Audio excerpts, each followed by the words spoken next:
So good evening dear students of grade 10. Right now in this session we are going to discuss third sum and fifth sum of quadratic equations chapter exercise 4.3. Okay, already in the previous video class session we have discussed about 4.3 exercise 1 and 2 problems. Okay, 4.3 exercise లో 1 and 2 problems are very important problems అండి. First problem వచ్చేటప్పటికి వాడు ఇచ్చినటువంటి quadratic equation యొక్క nature find out చేయమంటాడు, అవునా కదా. So nature ఎలా find out చేస్తాము? ఫస్ట్ డిస్క్రిమినెంట్ కట్టి ఆ డి వాల్యూ బట్టి మనకి నేచర్ అనేది ఉంటుంది అనమాట. డి లెస్ దెన్ 0 అయితే ఒకలా ఉంటుంది, డి గ్రేటర్ దెన్ 0 అయితే ఒకలా ఉంటుంది, డి ఎగ్జాక్ట్లీ ఈక్వల్ టు 0 అయితే ఒకలా ఉంటుంది.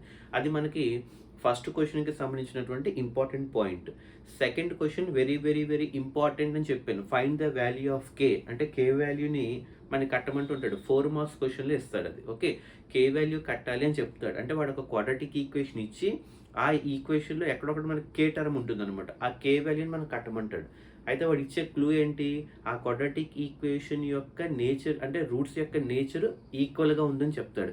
ఈక్వల్గా ఉందని చెప్పినప్పుడు మనం ఏం చేయాలి? డిస్క్రిమినెంట్ని ఈక్వల్ టు 0 చేయాలి. ఎందుకంటే రియల్ అండ్ ఈక్వల్ కాబట్టి b² - 4ac అనేది ఈక్వల్ టు 0 చేస్తే మనకి కే వాల్యూ అనేది వస్తుంది అనమాట. అది మనకి 1 and 2 సమ్స్ యొక్క ఇంపార్టెన్స్. ఇకపోతే థర్డ్ అండ్ ఫిఫ్త్ సమ్ అండి. ఇది మ్యాక్సిమం మనకి ఎక్కువగా ఆబ్జెక్టివ్ టైప్లో కానీ 2 మార్క్స్లో కానీ అడిగే ఛాన్సెస్ ఉంటాయి అనమాట. అసలు థర్డ్ క్వశ్చన్ ఫిఫ్త్ క్వశ్చన్ మీరు అబ్జర్వ్ చేస్తే ఆల్మోస్ట్ ఒక 80% సేమ్గా ఉంటాయండి. ఒక 20% మాత్రమే చేంజ్ ఉంటుంది. థర్డ్ క్వశ్చన్ అలాగే ఫిఫ్త్ క్వశ్చన్ జాగ్రత్తగా అబ్జర్వ్ చేస్తే మీరు చేయగలరు. Exercise 4.3 third and fifth sum అనమాట. సో ఒకసారి థర్డ్ క్వశ్చన్ కనుక మీరు అబ్జర్వ్ చేస్తే సో వాళ్ళు ఏమంటున్నారు క్వశ్చన్లో? Is it possible to design a rectangular grove అంటే ఒక రెక్టాంగులర్ గ్రోవ్ అంటే ఒక ఫీల్డ్ అనుకోవచ్చు, ఒక లేఅవుట్ అనుకోవచ్చు, ఒక పార్క్ లాగా అనమాట. అంటే రెక్టాంగులర్ షేప్లో ఉన్నటువంటి గ్రోవ్ని మనం కన్స్ట్రక్ట్ చేయొచ్చా? చూడండి వాడు ఏం చెప్తున్నాడు? Is it possible to design a rectangular grove design చేయొచ్చా అని అడుగుతున్నాడు. అయితే whose length is twice the breadth అంటున్నాడు. అంటే ఆ రెక్టాంగులర్ గ్రోవ్ యొక్క డైమెన్షన్స్ ఎలా ఉండాలని చెప్తున్నాడు? బ్రెత్తో పోలిస్తే లెంత్ ట్వైస్ ఉండాలని చెప్తున్నాడు. ట్వైస్ అంటే ఏంటి? 2 times అనమాట. ఫర్ ఎగ్జాంపుల్ బ్రెత్ కనుక 4 ఉందనుకోండి, లెంత్ 2 × 4. అలా కాకుండా బ్రెత్ 8 ఉందనుకోండి, లెంత్ 2 × 8 అనమాట. అలా బ్రెత్ x ఉందనుకోండి, లెంత్ 2 × x అనమాట. అలాగా. ఓకే, సో లెంత్ యొక్క కండిషన్ ఏంటి? లెంత్ ఎప్పుడు ఎలా ఉండాలని చెప్పినట్టు ట్వైస్ ఇట్స్ బ్రెత్ అంటున్నాడు. అండ్ దట్ టు ఏరియా ఇచ్చాడు. దేని యొక్క ఏరియా? రెక్టాంగులర్ గ్రోవ్ యొక్క ఏరియా ఇచ్చాడు అనమాట. ఎంత ఇచ్చాడు? 800 m². అంటే అది ఏ షేపు? రెక్టాంగిల్ ఏమి ఇచ్చాడు? ఏరియా ఇచ్చాడు. అంటే ఏరియా ఆఫ్ రెక్టాంగిల్ ఫార్ములా ఏంటి? L × B అనమాట. అది అప్లై చేస్తే సరిపోతుంది. ఫైండ్ ద డైమెన్షన్స్ అంటే ఇక్కడ లెంత్ బ్రెత్ అని అర్థం. డైమెన్షన్స్ అంటే ఏంటండి? Length breath. అవి ఫైండ్ అవుట్ చేయాలి. సో క్వశ్చన్ ఏం చెప్తున్నాడు? బ్రెత్కి 2 times లెంత్ ఉంటుంది అంటున్నాడు. కాబట్టి ఫస్ట్ బ్రెత్ని కనుక ఎక్స్ కెన్ తీసుకుంటే, ఇది కూడా అలాగే స్టార్ట్ చేసాం. బ్రెత్ని ఎక్స్ కెన్ తీసుకున్నాను, అవునా? అప్పుడు లెంత్ ఏమవుతుంది? ట్వైస్ కాబట్టి 2x. అక్కడ వరకు అర్థమైంది కదండి. అంటే such that the length is twice its breadth అనమాట. నెక్స్ట్ ఏరియా ఇచ్చాడా లేదా? Area of rectangular grove garden ఎంత ఇచ్చాడు? 800 m² ఇచ్చాడా లేదా? 800 వాడే ఇచ్చాడు. ఓకే, అయితే ఇది ఏరియా ఆఫ్ రెక్టాంగులర్ షేప్ కాబట్టి ఫార్ములా ఏంటి? L × B, అవునా కదా? L × B అన్నది area of rectangle. L × B చేసి వాడు ఇచ్చినటువంటి 800కి ఈక్వల్ చేయాలి. క్వశ్చన్లో ఇచ్చాడు కాబట్టి. Okay, L × B = 800. ఇప్పుడు లెంత్ ప్లేస్లో ఏంటి? 2x వేసుకోవచ్చు లేదా? 2x వేసాను. అలాగే బ్రెత్ ప్లేస్లో ఏంటి? x వేసుకోవాలి. అంటే 2x × x అంటే L × B అనమాట. = 800. ఇప్పుడు మీరు అబ్జర్వ్ చేస్తే 2x × x ఏమవుతుంది? 2x² అవుతుంది. ఏమవుతుంది? 2x² = 800 అవుతుంది. అప్పుడు x² = 800/2 చేస్తే 400 వస్తుందా లేదా?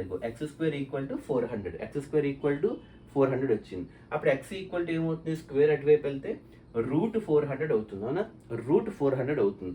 అయితే √400 వాల్యూ ఎంత మనకి? 20 అనమాట. అంటే ±20. డైమెన్షన్స్ నెగిటివ్లో ఉండవు కాబట్టి పాజిటివ్ వాల్యూ తీసుకున్నాను. అంటే +20 meters తీసుకున్నాను. అంటే ఇదేంటి? x వాల్యూ అనేది 20 వచ్చింది. అంటే క్వశ్చన్ ప్రకారంగా x అంటే ఏంటి? Length breath? ఇగో బ్రెత్ అనమాట. అంటే బ్రెత్ = x అనుకున్నాను. అంటే బ్రెత్ వాల్యూ వచ్చేసింది 20. లెంత్ రావాలి అంటే ఏంటి? 2 times ఆఫ్ ద లెంత్. అంటే 2 times ఆఫ్ ద బ్రెత్. అంటే 2 × బ్రెత్ ఆల్రెడీ వచ్చింది ఎంత? 20. అంటే ట్వైస్ కాబట్టి 2 × 20 ఎంత అవుతుంది? 40 అనమాట. అంటే 40 ఏమో లెంత్, 20 ఏమో బ్రెత్. ఈ రెండింటినీ కలిపి మనం డైమెన్షన్స్ అంటాం. ఏమంటాం? డైమెన్షన్స్ అంటే లెంత్ బ్రెత్ వచ్చేసినాయి అనమాట. ఇది మనకి థర్డ్ క్వశ్చన్. అంటే 40-20 డైమెన్షన్స్ కనుక తీసుకోగలిగితే మనం రెక్టాంగులర్ గ్రోని డిజైన్ చేయొచ్చు. అంటే లాస్ట్లో క్లైమాక్స్లో ఏం రాయాలి? ఈజ్ ఇట్ పాసిబుల్ అని అడుగుతాడు. అప్పుడు ఏం రాయాలి? లాస్ట్లో ఎస్ ఇట్ ఈస్ పాసిబుల్ అని చెప్పి రాయాలన్నమాట. Yes it is possible with length equal to 40 metre, breadth equal to 20 metre అని రాస్తాం అనమాట. కన్క్లూజన్ మీరు రాయండి. ఎస్ ఇట్ ఈస్ పాసిబుల్ అని చెప్పి రాసి వాటి యొక్క డైమెన్షన్స్ వేయాలి. ఓకే, ఇకపోతే ఫిఫ్త్ క్వశ్చన్ చూడండి. ఇది చాలా సింపుల్. అది కూడా కొంచెం జాగ్రత్తగా ఆలోచిస్తే ఫ్యాక్టర్స్ కనుక అర్థమైతే మీరు చేసేయచ్చు. ఇది కూడా same. Is it possible to design a rectangular park?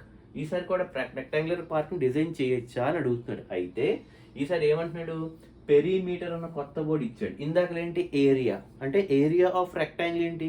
L into B. But ఇప్పుడు పెరీమీటర్ అంటున్నాడు. అంటే 2 ఇంటూ L ప్లస్ బి. అవునా కదా? ఓన్లీ ఏరియా అంటే L into B. Perimeter of rectangle అంటే 2 ఇంటూ L ప్లస్ బి. అవునా కదా? ఇప్పుడు క్వశ్చన్ చూడండి. పెరీమీటర్ ఇచ్చాడు. ఎంత ఇచ్చాడు? 80 మీటర్స్ ఇచ్చాడు. ఓకే, పెరీమీటర్ ఎంత ఇచ్చాడు? 80 మీటర్స్ ఇచ్చాడు. పెరీమీటర్తో పాటు ఏరియా కూడా ఇచ్చాడు. ఎంత ఇచ్చాడు? 400 మీటర్ స్క్వేర్ ఇచ్చాడు. ఏరియా ఎప్పుడు స్క్వేర్ మీటర్స్లో ఉంటుంది కాబట్టి 400 మీటర్ స్క్వేర్ ఇచ్చాడు. అయితే ఇప్పుడు ఆ పెరీమీటర్ని ఏరియాని ఉపయోగించుకుని ఒక రెక్టాంగులర్ పార్క్ డిజైన్ చేయొచ్చా? ఒకవేళ డిజైన్ చేస్తే మళ్ళీ వాటి యొక్క డైమెన్షన్స్ ఏంటి? డైమెన్షన్స్ అంటే ఏం చెప్పాను? Length breath. డైమెన్షన్స్ అంటే ఏంటి? Length breath. ఇప్పుడు వాడు ఇచ్చినటువంటి డేటా నుంచి రెక్టాంగులర్ ఉన్నాడు కాబట్టి వాడు లెంత్ గురించి కానీ బ్రెత్ గురించి కానీ ఏది చెప్పలేదు. మీరు జాగ్రత్తగా అబ్జర్వ్ చేయండి క్వశ్చన్. అక్కడ లెంత్ గురించి కానీ బ్రెత్ గురించి కానీ ట్వైస్ కానీ థ్రైస్ కానీ ఇలా తీసుకోమని కానీ ఎక్కడేమీ చెప్పలేదు. కాబట్టి మనం జనరల్గా స్టార్ట్ చేస్తాం. ఏమని?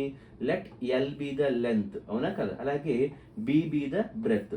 లెంత్ని ఎల్ కింద, బ్రెత్ని బి కింద తీసుకుని పెరీమీటర్ వాడు ఇచ్చాడు. ఎంత ఇచ్చాడు? 80 మీటర్స్ ఇచ్చాడు. అలాగే ఏరియా ఎంత ఇచ్చాడు? 400 మీటర్స్ స్క్వేర్ ఇచ్చాడు. అవునా కదా?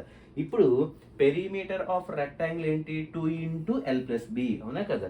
2 into L plus B equal to వాడు ఇచ్చినటువంటి పెరీమీటర్ ఎంత? 80. కాబట్టి 2 టేబుల్లో క్యాన్సిల్ చేస్తే 2 అంటే 80 టైమ్స్ పోతుంది, 40 టైమ్స్ అనమాట. కాబట్టి L plus B equal to 40. కరెక్టా కాదా? L plus B equal to 40 అంటే సమ్ ఆఫ్ రూట్స్.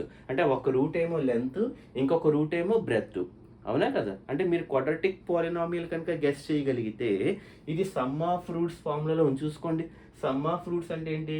ఒక రూట్ వచ్చి లెంత్, ఇంకొక రూట్ వచ్చి బ్రెత్. అలాగే సమ్ ఆఫ్ రూట్స్ అంటే ఆల్ఫా ప్లస్ బీటా అంటే లెంత్ ప్లస్ బ్రెత్. ఆ ఫార్ములా ఉందా లేదా? అంటే ఎల్ ప్లస్ బి ఎంత వచ్చిందండి? 40 వచ్చింది అనమాట. ఓకే, నెక్స్ట్ ఇప్పుడు ఏరియాకి వద్దాం. ఏరియా ఎంత ఇచ్చాడండి? 400 మీటర్ స్క్వేర్ ఇచ్చాడు. ఏరియా అంటే ఏంటి? L into B. అవునా కదా? ఎల్ ఇంటూ బి ఏమవుతుంది? 400 మీటర్ స్క్వేర్ ఇచ్చాడు. ఇదే ఫార్ములా ఉంది. ఇది సమ్ ఆఫ్ రూట్స్ ఫార్ములా ఉంటే ఇది ప్రొడక్ట్ ఆఫ్ రూట్స్ ఫార్ములా ఉంచుకోండి. ఎల్బి అంటే ఎల్ ఇంటూ బియే కాదా? అంటే ఫస్ట్దేమో సమ్ ఆఫ్ జీరోస్ అంటే సమ్ ఆఫ్ రూట్స్ అంటే ఆల్ఫా ప్లస్ బీటా అంటే ఎల్ ప్లస్ బి.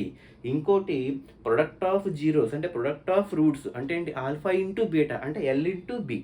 అంటే ఒకటి సమ్ ఆఫ్ జీరోస్, ఇంకోటి ప్రొడక్ట్ ఆఫ్ జీరోస్ ఫార్ములా ఉందా లేదా?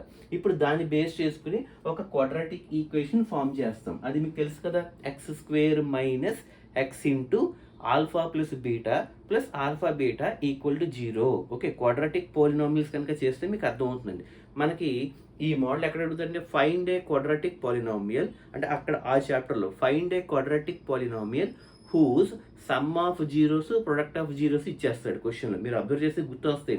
Some of zeros product of zeros అంటే సమ్ ఆఫ్ జీరోస్ అంటే ఏంటి? ఆల్ఫా ప్లస్ బీటా అంటే ఎల్ ప్లస్ బి. అలాగే ప్రొడక్ట్ ఆఫ్ జీరోస్ అంటే ఏంటి? ఆల్ఫా ఇంటూ బీటా అంటే ఎల్ ఇంటూ బి. ఆ రెండు ఇచ్చేసి ఒక క్వాడ్రాటిక్ పోలినామియల్ని కన్స్ట్రక్ట్ చేయమంటాడు. కాకపోతే ఇక్కడ ఈక్వేషన్ కాబట్టి సేమ్ ఫార్మేట్ కాకపోతే ఈక్వల్ టు 0 పెడతాం. అప్పుడు ఏం చేసాము? Let the required quadratic polynomial be అని చెప్పి స్టార్ట్ చేసి అది ఏ ఫామ్లో ఉండాలి? X square minus X into alpha plus beta plus alpha beta. మళ్ళీ మరి చెప్తున్నది ఏ ఫామ్లో ఉండాలంటే మీకు తెలుసు అనుకుంటున్నాను.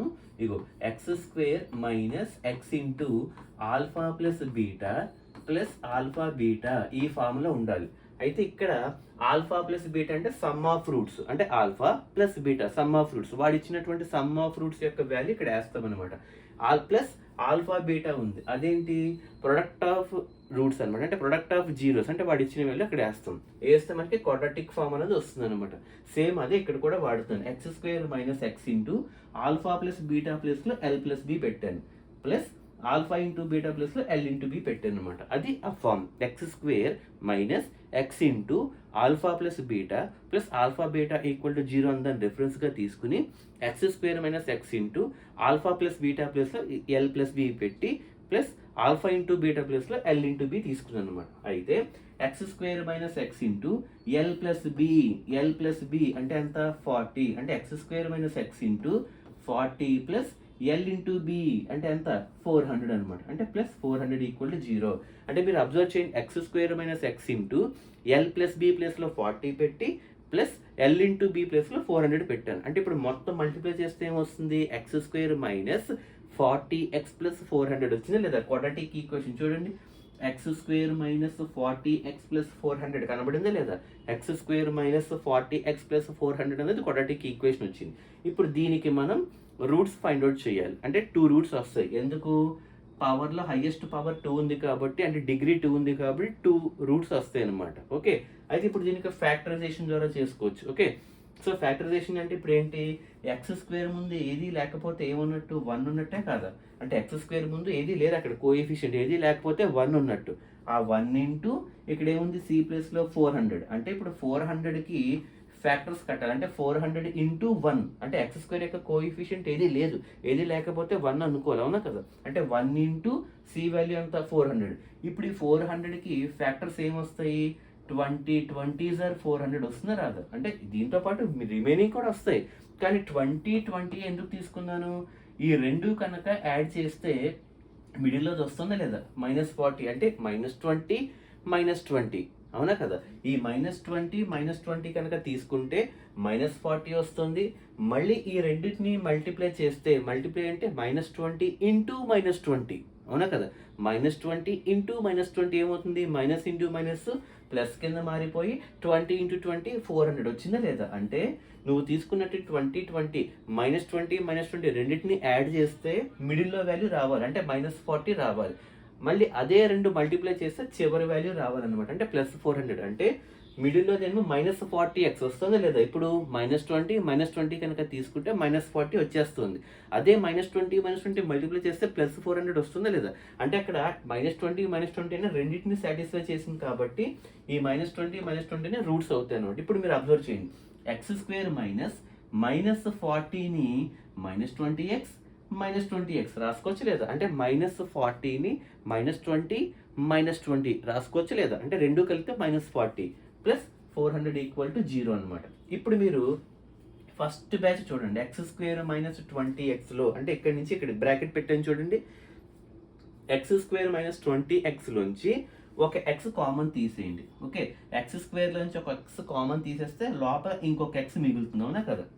అంటే ఎక్స్ ఇంటూ ఎక్స్ మైనస్ ఈ ఎక్స్ ఏమైంది, కామన్ వెళ్ళిపోయింది కాబట్టి 20 మిగులుతుంది. అంటే ఎక్స్ ఇంటూ ఎక్స్ -20 రాసుకోవచ్చు లేదా? నెక్స్ట్ ఇప్పుడు ఈ బ్యాచ్ చూసుకోండి, 20లోంచి 400 అనమాట, అంటే 20x 400. ఇంకో సెకండ్ బ్యాచ్ ఉందా లేదా? అందులోంచి -20 కామన్ తీసేస్తుంది. ఇగో -20 కామన్ తీస్తే ఇంకా లోపల ఏముంటుంది, ఇగో ఎక్స్ అంటే -20 ఇంటూ ఎక్స్ ఏమవుతుంది, -20x. అలాగే ఇక్కడ ఏదైతే ఉందో ఆ వాల్యూ రాసేయండి సరిపోతుంది. అంటే ఈ రెండిట్లోంచి -20 కామన్ తీసి ఫస్ట్ బ్రాకెట్లో ఏదైతే వేసామో అదే వేసేయండి, x -20 అవుతుంది. ఎందుకు, -20 into X -20x minus into minus plus 20 400 సరిపోయిందా లేదా? అంటే ఫస్ట్ బ్రాకెట్లో ఏదైతే వేసారో సెకండ్ బ్రాకెట్ దగ్గర కూడా అదే వేస్తాము. వేస్తే -20 into X -20x minus into minus plus 20 40 అయిందా లేదా?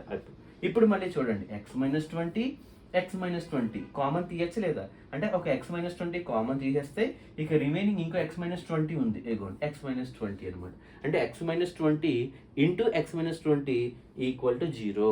అంటే ఫస్ట్ x -20 తీసుకోండి, x -20 equal to 0, x equal to +20. అలాగే ఇంకోటి x -20 equal to 0, x equal 20. Their four dimensions ఏంటి, 20, అంటే లెంత్ 20 ఉండాలి, బ్రెత్ 20 ఉండాలి. అప్పుడు మాత్రమే ఇట్ ఈస్ పాసిబుల్. అంటే దీనికి కూడా ఏం చేయాలి, ఈజ్ ఇట్ పాసిబుల్ అంటే లాస్ట్లో yes it is possible with dimensions L equal to 20, breadth equal to 20 అని రాయాలి. Okay, so good evening, have a nice day.